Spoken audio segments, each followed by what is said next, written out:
UP चुनाव की तारीखों के ऐलान के साथ ही शराब की खपत काफी बढ़ जाती है। एक ओर जहां पुलिस इसको रोकने के लिए कई धरपकड़ अभियान चलाती है, तो वहीं प्रत्याशी भी मतदाताओं को रिझाने के लिए इसका इस्तेमाल करते दिखते हैं। हालांकि हमारे बीच कई ऐसे राजनेता भी हुए हैं जिन्होंने न सिर्फ आज़ादी के संघर्षों में योगदान दिया है, बल्कि मूल्यों पर आधारित राजनीति भी की है। हम बात कर रहे हैं चौधरी चरण सिंह की। नमस्कार, मैं हूं गौरव शुक्ला और आप देख रहे हैं एशियानेट न्यूज़ हिंदी का कार्यक्रम किस्सा यूपी का। पश्चिमी यूपी में जन्मे चौधरी चरण सिंह को उनके अक्खड़ रवैये और मूल्यों पर आधारित राजनीति के लिए जाना जाता था। कांग्रेस में रहने के दौरान भी जब देश और विदेश में पंडित जवाहरलाल नेहरू की तूती बोलती थी, उस दौरान भी चौधरी चरण सिंह ने जवाहरलाल नेहरू के गलत निर्णयों को लेकर उनका खुलकर विरोध किया था। चौधरी चरण सिंह को राजनीतिक जीवन में सबसे ज्यादा त्यागपत्र देने वाले नेताओं में सबसे ऊपर रखा जाए तो यह अतिशयोक्ति न होगी।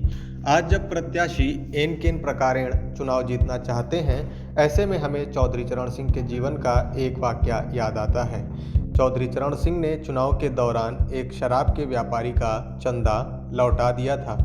चौधरी चरण सिंह 1937 से लगातार 1977 तक छपरौली सीट से जीतकर विधायक बनते रहे। उनको कभी चुनाव में प्रचार की आवश्यकता नहीं पड़ी और वह कभी चुनाव में पैसा भी नहीं खर्च करते थे।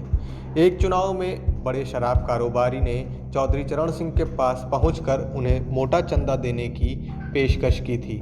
चौधरी चरण सिंह ने उनसे कारोबार के बारे में पूछा और जब कारोबारी द्वारा बताया गया कि वह शराब का कारोबार करता है, तो यह सुनते ही चौधरी चरण सिंह ने कहा कि वह उनसे चंदा नहीं लेंगे और चंदा ही नहीं, वह उनसे किसी भी प्रकार की मदद भी नहीं लेंगे।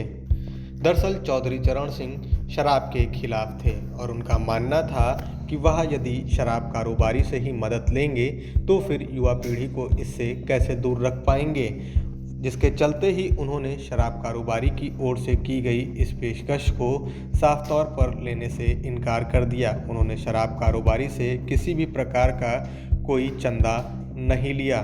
जनता उनके इसी रवैये की वजह से उन्हें याद करती है। चौधरी चरण सिंह की छवि राजनेताओं में कुछ अलग सी ही थी, जिसके चलते जनता आज भी उनका नाम लेना नहीं भूलती है।